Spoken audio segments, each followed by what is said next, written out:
बिहार में जनसुराज यात्रा के जरिए प्रशांत किशोर लगातार घूम रहे हैं और उस यात्रा के जरिए वो ये तय कर रहे हैं कि आने वाले दिनों की उनकी राजनीति कैसे होगी। हालांकि उन्होंने कई दलों पर टिप्पणी की है, राष्ट्रीय जनता दल यूनाइटेड, भाजपा, लेकिन राजद पर टिप्पणी के बाद अब उसका जवाब भी आ चुका है। दरअसल राष्ट्रीय जनता दल की तरफ से रजनीश जी हमारे साथ जुड़े हुए हैं और दरभंगा के मामले को लेकर लगातार ये सवाल उठा रहे हैं कि दरभंगा को कैसे स्वच्छ और सुंदर बनाया जाए। जो दरभंगा शहर है वो कहीं ना कहीं किसी मायने में दूसरे शहर से कम नहीं है और ऐसे में रजनीश जी, प्रशांत किशोर ने कहा है कि बिहार में राष्ट्रीय जनता दल का खाता भी नहीं खुलेगा। कैसे देख रहे हैं आप इसको? जी नमस्कार। मैं ऐसे देख रहा हूं, जो प्रशांत जी ने कहा है कि राष्ट्रीय जनता दल अपने बल पे एक भी लोकसभा चुनाव नहीं जीत सकी, तो उनको उनको उस कॉन्टेक्स्ट को भी एक्सप्लेन करना चाहिए था कि किस चुनाव में नहीं जीती। पिछले चुनाव में जब पुलवामा का अटैक हुआ था, उससे पहले राष्ट्रीय जनता दल कई जगहों पर जीत रही थी। दरभंगा के चुनाव में तो मैं स्वयं था। दरभंगा के जो सांसद अभी जीते हुए हैं मौजूदा श्री गोपाल जी ठाकुर, वो काफी पीछे चल रहे थे, लेकिन जैसे ही पुलवामा अटैक हुआ और उसके बाद जो बालाकोट का स्ट्राइक हुआ, उसने एटमॉस्फेयर को एकाएक चार्ज कर दिया। मतलब people were charge with the nationalistic fervour, और वो एक पॉलिटिकल एवलांचे था, उसमें सारी चीजें उड़ गई। नहीं तो आरजेडी कम से कम 10 सीटें जीत रही थी उस बार। तो पुलवामा के कारण ऐसा हुआ। और जब राष्ट्रवाद की बात थी तो दरभंगा में माननीय प्रधानमंत्री जी का हो रहा था भाषण, तो कॉमन आदमी भी बोल रहा था सुन के बालाकोट स्ट्राइक के बाद, हाँ अच्छा हुआ, होबैक चाहिए। उन्होंने जिक्र किया कि एक भी एमएलए अब जीत कर नहीं आएंगे। 80% ऐसे लोग हैं जो आने वाले दिनों में जीतने वाले नहीं हैं। उनका बात पार्शियली करेक्ट है कि उन्होंने एक दिन कहा है कि 80% एमएलए इससे घर बैठ जाएंगे। आई ऑल्सो एग्री, लेकिन यह बात लागू होगा बीजेपी के एमएलए पे, क्योंकि बीजेपी कारगर अपोजिशन के रोल में नहीं है। उसको जो कॉम्प्लीमेंट्री करना चाहिए था, रोल प्ले करना चाहिए था, फॉलो अप करना चाहिए था गवर्नमेंट के पॉलिसी को, वो नहीं कर रही है। और उस रोल में मिस्टर प्रशांत किशोर है, और वह जिस क्लास का इमेजिनेशन को कैप्चर कर रहे हैं, जिन लोगों को अट्रैक्ट कर रहे हैं, वो वही वोटर है जो बीजेपी के वोटर है। तो ये तो सही दिख रहा है कि बीजेपी के एमएलए इलेक्शन में 80% लोग जीत नहीं पाएंगे, और वो अगर प्रशांत किशोर अपना कोई पार्टी लॉन्च करते हैं तो वो सारा का सारा वोट मिस्टर पीके के तरफ क्रिस्टलाइज हो रहा है, क्योंकि उन्हीं वोटरों को प्रशांत किशोर किसके लिए फील्डिंग कर रहे हैं बिहार में। बिहार इलेक्शन में तो मुझे लग रहा है कि वो अपने लिए कर रहे हैं और वो बीजेपी को रिप्लेस कर रहे हैं, क्योंकि जो मेन बीजेपी का जो कोर वोटर है, वो जो फॉरवर्ड वोटर है, उसके पास अल्टरनेट नहीं है। तो मजबूरी में जातिवाद हो चाहे किसी कारण से बीजेपी को वोट दे देती है।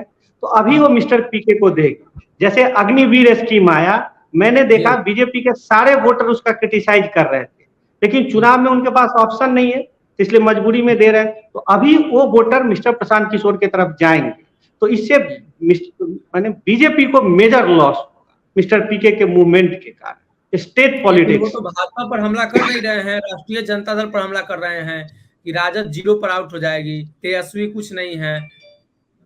वो बोल रहे हैं, लेकिन वो अब किसको अटैक करेंगे? रूलिंग पार्टी में हम लोग हैं तो कहना है, लेकिन उनको ये पता है कि आरजेडी का एक क्रिस्टल वोट है, अमॉर्फस वोट नहीं है। और जो समाजवाद के कारण, जो माने जिसको आप कह सकते हैं जो गरीब है, दबले कुछ के हो चाहे नहीं हो, लेकिन एक वर्ग है जिसको लगता है कि उसकी आवाज आरजेडी के थ्रू है, और उसके निर्विवाद लीडर मिस्टर तेजस्वी यादव है, तो नेचुरली आरजेडी का तो जीतेगा ही इलेक्शन। हाँ, पुलवामा जैसा कुछ हो जाए जिसमें बालाकोट स्ट्राइक हो या सर्जिकल स्ट्राइक हो, तो लोकसभा के एटमॉस्फेयर को चार्ज कर दे तो दूसरी बात। तो उस पॉलिटिकल अवलांचे में मिस्टर पीके भी नहीं रुकेंगे। 2024 को लेकर राजद की क्या तैयारी है? प्रशांत किशोर है, भारतीय जनता पार्टी है, आप लोग नीतीश कुमार को आगे बढ़ाने की बात कह रहे हैं। हाँ, 2024 की जहां तक लोकसभा चुनाव की बात है, तो मिस्टर पीके का इफेक्ट उसमें नहीं होगा। उसमें Nitish Kumar ji versus prime minister Modi साहब होगा, क्योंकि मिस्टर प्रशांत किशोर के पास सभी जानते हैं कि बीजेपी का जो मेन प्लैंक है वो नेशनलिज्म, मतलब रिलीजियस नेशनलिज्म, राष्ट्रवाद और एंटी करप्शन है। और मिस्टर पीके का क्या पॉलिसी है नेशनलिज्म पर? वो तो इनडायरेक्टली क्रिटिसाइज कर रहे हैं पुलवामा मामले की। तो जब उनके पास ना कोई सेक्रेटेरिएट है, ना कोई पॉलिसी है, कश्मीर इशू पर उनका क्या एजेंडा है? उनकी कोई एजेंडा है ही नहीं। राष्ट्रीय मुद्दों पर, समाजवाद पर उनका क्या विचार है? तो कुछ है ही नहीं, तो कैसे उनको लोग वोट देगा? तो ये जो लोकसभा चुनाव में वो इनसिग्निफिकेंट रहेंगे, हाँ विधानसभा चुनाव में वो जो कोशिश कर रहे हैं उसका बीजेपी पे प्रभाव होगा। राष्ट्रीय जनता दल को लेकर बीजेपी का मानना है कि आने वाले दिनों में भारतीय जनता पार्टी पूर्ण रूप से जीत दर्ज करेगी, लेकिन सबसे बड़ा सवाल ये उठता है कि बार बार आप ही लोग पर आरोप लग रहा है कि नीतीश कुमार को आप लोग जबरदस्ती दिल्ली भेज रहे हैं, नीतीश नहीं चाहते हैं दिल्ली जाना। नहीं, इस पर टिप्पणी करने के लिए I am shorter leader, I can not से, लेकिन हम लोग के पार्टी के तरफ से सही है कि हम सब चाहते हैं कि नीतीश जी प्राइम मिनिस्टर बने और उनके नेतृत्व में विपक्षी एकता हो। तो उसमें हमारी पार्टी की तरफ से तेजस्वी बिहार में मुख्यमंत्री बने। हाँ, क्योंकि हमारा जो एजेंडा है आपने देखा ही है कि एजुकेशन में हमने रिफॉर्म लाया है, और जैसे कि ये बीपीएससी से टीचर बहाली हो, जो क्वालिटी एजुकेशन हो। यहाँ पर मैं मिस्टर पीके से कहना चाह रहा हूँ कि वो जो कह रहे हैं वो अमेरिकन चुनाव की बात करते हैं कि कोई आदमी कुछ कह रहा है तो उसको करेगा कैसे। यह बात उन पर भी लागू होती है कि जैसे वो उनका प्लेज अगर स्टूडेंट के लिए है, तो अभी इस समय वह सरकार को कोऑपरेट करते कि टाइमली सिलेबस पब्लिश हो। और सबसे बड़ा जो प्रॉब्लम है पेपर लीक, इसको कैसे दूर किया जाए, टाइमली एग्जाम कैसे हो, टाइमली उसका रिजल्ट कैसे अनाउंस हो। तो बिना पावर में आए भी वो गवर्नमेंट को सपोर्ट कर सकते हैं इन पब्लिक इंटरेस्ट। एक दूसरा पॉइंट और मैं बताना चाहता हूं, उन्होंने एक दिन कहा था कि सभी ब्लॉक्स में अगर एक नवोदय जैसा हम स्कूल खोल दे तो लोगों की बड़ी भलाई हो। तो इस काम के लिए पावर में आने की जरूरत नहीं है, बिना पावर में आए भी वो एक ट्रस्ट बनाए। और 15,000 करोड़ रुपया उन्होंने कहा था चाहिए। बिहार की पॉपुलेशन है 14 करोड़। अगर वो 500 रुपया चंदा भी ले ले तो एक बार में उनके पास 7,000 करोड़ रुपया आ जाए। पहले वो स्टार्ट तो करे, फिर जो सर्व शिक्षा अभियान है, सेंट्रल फंड है, कहीं से भी इस काम को किया जा सकता है। इसके लिए पावर में आने की जरूरत नहीं है, लेकिन वो एक ब्लूप्रिंट तो दे कि कैसे करेंगे। बिहार की जनता पैसा देगी, सरकार में आने की इसके लिए क्या जरूरत है? तो वो पावर में आने से पहले एक ब्लूप्रिंट पब्लिश करे। हम लोग पैसा इकट्ठा करेंगे, कहीं ना कहीं से पैसा दे करके इस काम को अंजाम दिया जा सकता है।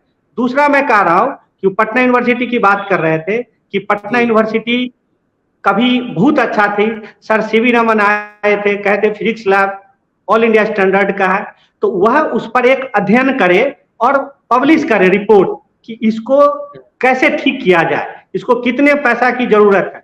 मैं कह रहा हूं 100 करोड़ 50 करोड़ के लिए why to beg to centre, people of Bihar can collect.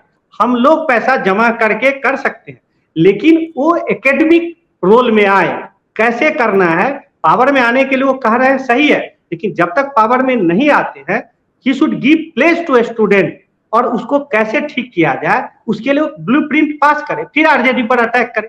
क्योंकि आरजेडी ने तो एक मूव कर दिया है एजुकेशन को ठीक करने के लिए, उसका वो जवाब नहीं दे रहे। वो अपना ब्लूप्रिंट तो बताए, हम उस पर बहस करने के लिए तैयार हैं कि कैसे पैसे का जुगाड़ हो जाएगा, वो प्लान लेके आए। पटना यूनिवर्सिटी ठीक कर दिया जाएगा, कैसे होगा? डिपार्टमेंटल रिफॉर्म कहाँ किसकी जरूरत है। और सबसे बड़ा बात मैं कहना चाह रहा हूं, आज नॉलेज नेटवर्क पूरा दुनिया में फंक्शनल है। ऑप्टिकल फाइबर कनेक्शन करके आईआईएससी का प्रोफेसर कनेक्ट हो सकते हैं, अमेरिकन प्रोफेसर कनेक्ट हो सकते हैं। वो टेक्नोलॉजी को इंट्रोड्यूस करें और देखें, लेकिन इसके लिए इस तरफ वो प्लान बनाए। मैं उनके लिए ये कहना चाहता हूँ। बहुत बहुत धन्यवाद रजनीश जी। अगर ये वीडियो पसंद आई और वह बिहार के राजनीति और बिहारियत से सरोकार रखेनी तो सब्सक्राइब बटन दबा के चैनल के सब्सक्राइब कर ली। ओजे एगो घंटी बा, ओकरा बटन दबा देला से कुल सटीक और मारक खबर रुआ मुफ्त में मिल जाई। अगर रुआ पत्रकारिता के हमनी के नया प्रयोग में सहयोग कर चाहतानी तो ज्वाइन बटन दबा दी। पेटीएम नंबर नोट कर ली 9386816700। धन्यवाद।